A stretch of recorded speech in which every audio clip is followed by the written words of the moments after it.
Moldova, Europa se stompează, câmpiile se prăbușesc, pacea tremură, în ochi se vede întuneric, jocuri de stradă. Zidurile se dărâmă, adevărul tace, se rostesc minciuni, tancuri în est, groază în vest, la Bruxelles se șoptește.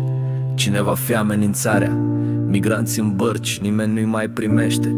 Copii fără numă, o lacrimă în zori, în frigul amar, sudul arde în flăcări. Oamenii se neacă în promisiuni deșarte, pâinea e scumpă, apa e amară, viața e război, niciodată doar un basm. Sânge pe mâini cui aparține, oare posibil să nu fie acolo, să nu funcționeze? Copitele cresc, conștiința dispare în umbra luxului, martorul tace. Europa e sângeroasă dimineața, pe străzi sipă speranța și ura. Politica e la fel, niciun cuvânt nu e armă. Oamenii nu vor vorbe goale, vor să aducă adevărul prea târziu. Libertatea de exprimare doar atunci când este benefică.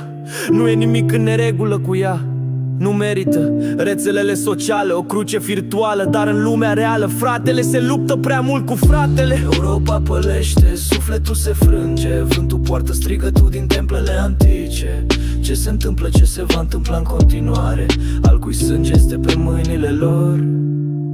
Ne întrebăm mereu, ne întrebăm mereu, ne întrebăm mereu.